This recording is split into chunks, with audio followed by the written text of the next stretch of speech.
আসসালামু আলাইকুম। আমি তুষার ইমরান, আর এই মুহূর্তে আছি হচ্ছে ডক্টর শহীদ ডক্টর ফজল রাব্বি পার্কের ভিতরে। খুবই সুন্দর একটা পার্ক এটা, গুলশান একই পার্কটা অবস্থিত।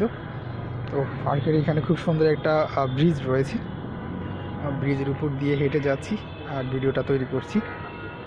সামনে আবার ব্যায়াম করার জন্য এখানে খুব সুন্দর কিছু মেশিন রয়েছে ব্যায়ামের, আবার বসার জন্য চারপাশে কিন্তু বেঞ্চ পাতা হয়েছে এবং এরকম পুরো পার্কটা কিন্তু অনেক বড়। কিন্তু পার্কটা আমি জাস্ট এক পাশে আছি এখন, ভিতরের দিকে আরও সুন্দর। আর এই পার্কের যে বিষয়টা আমাকে খুব বেশি টাচ করে বা আমার কাছে খুব বেশি ভালো লেগেছে, সেটা হচ্ছে এরকম প্রত্যেকটা গাছের গায়ে গায়ে কিন্তু সেই গাছের নাম বা ডিসক্রিপশান দেওয়া রয়েছে। যেমন এটা হচ্ছে নারকেল গাছ, যেটা আমরা সবাই দেখলেই চিনি বা বুঝতে পারি যে এটা নারকেল গাছ। কিন্তু সামনে একটা গাছ রয়েছে, ওই গাছটার নাম হচ্ছে শিশু গাছ। ঠিক মেবি এই গাছটা, এই বরাবর যে গাছটা দেখতে পাচ্ছেন, এই গাছটার নাম কিন্তু শিশু গাছ। শিশু গাছ নামে যে কোনো গাছ আছে আমাদের দেশে, আমি সেটা জানতামই না কখনো। এইখানে আসার পরেই সেটা দেখে বুঝতে পারলাম যে গাছের নামও শিশু গাছ হয়। এরকম প্রত্যেকটা গাছের গায়ে গায়ে কিন্তু সেই গাছের নাম দেওয়া আছে। তো এই জিনিসটা কিন্তু আমার কাছে খুবই ভালো লেগেছে, বা পার্কের এই উদ্যোগটা তাদের কিন্তু আমাকে অনেক বেশি টাচ করেছে। এটা হচ্ছে রাধাচূড়া গাছ, এই গাছটার নাম হচ্ছে রাধাচূড়া গাছ। শিশু গাছ মেবি আরেকটু সামনে। আমি গত জাস্ট 2-3 দিন আগেই দেখলাম এটা, যে একটা গাছের নাম আছে এখানে শিশু গাছ। দাঁড়ান আমি খুঁজে দেখি, এখানেই আছে। এরকম প্রত্যেকটা গাছের গায়ে গায়ে কিন্তু সেই গাছের নাম দেওয়া রয়েছে। এই গাছটার নাম হচ্ছে শিশু গাছ। সরি, আমি যে গাছটা দেখাইছিলাম এর আগে ওটা রাধাচূড়া গাছ ছিল, শিশু গাছ না। এই গাছটার নাম হচ্ছে শিশু গাছ। যদি একটু সামনে গিয়ে দেখা, এখানে লেখাও আছে। আল্লাহ আকবার। এই গাছটার নাম হচ্ছে শিশু গাছ। তবে গাছটা কিন্তু অনেক বড়, এটা কিন্তু শিশু না। নামের সাথে গাছের কোনো মিল নেই এবং খুব বড় গাছ। এই যে যদি দেখাই,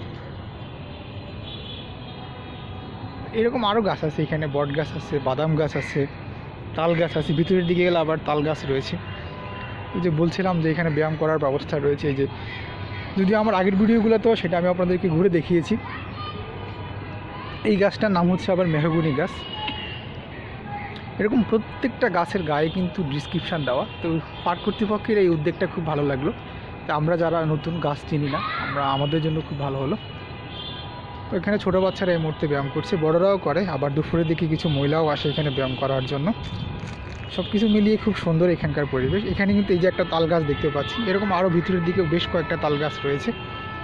এই যে গাড়ির হর্নটা দিচ্ছে, খুব কোনো প্রয়োজন নেই, জাস্ট অযথা হর্ন দিয়ে মানুষকে বিরক্ত করা। গাড়ির হর্নটা আমাদের দেশে আমি বলবো যে ট্রাফিকের মধ্যে সবচেয়ে বড় একটা প্রবলেম গাড়ির হর্ন। আর এটা একেবারে শুধু প্রবলেম না, অনেক বড় একটা প্রবলেম। উনি কতক্ষণ ধরে দেখেন হর্নটা ধরে রাখছে, হর্নটা উনি ছাড়তেছে না। আমাদের দেশে যে কটা প্রধান সমস্যা রয়েছে তার মধ্যে একটা হচ্ছে ট্রাফিক জ্যাম, আর দ্বিতীয়টা হচ্ছে কিন্তু গাড়ির হর্ন, শব্দ দূষণ। আমাদের এখানে প্রচুর পরিমাণে শব্দ দূষণ হয়, বিশেষ করে গাড়ির হর্নের। আর যেটা আসলে খুবই বিরক্তিকর একটা ব্যাপারও বটে। তো আমি এই মুহূর্তে চেষ্টা করছি আপনাদেরকে ডক্টর ফজল রাব্বি পার্কের ভিতরের কিছু দৃশ্য দেখানো, বা গুলশানের এই সুন্দর পার্কটা আপনাদেরকে ঘুরে দেখানো। আজকে আর আমি আসলে ভিতরের দিকে যাব না, এই মুহূর্তে একটু ক্লান্ত লাগতেছে আমার কাছে। আমি এখন পার্ক থেকে বের হয়ে যাব। ভিডিওটা এখানেই শেষ করব। সবাইকে ধন্যবাদ ভিডিও দেখার জন্য। আর যারা সম্পূর্ণ ভিডিওটা পুরো পার্কটাই ঘুরে দেখতে চান, তারা কিন্তু আমার আরও একটা যে চ্যানেল রয়েছে ট্রাভেলিং উইথ তুষার ইমরান খান, সেই চ্যানেলে গিয়ে ঘুরে আসতে পারেন। সেখানে কিন্তু এই পার্ক নিয়ে কিন্তু আমার অনেকগুলো ভিডিও রয়েছে। আশা করি ভালো লাগবে আপনাদের।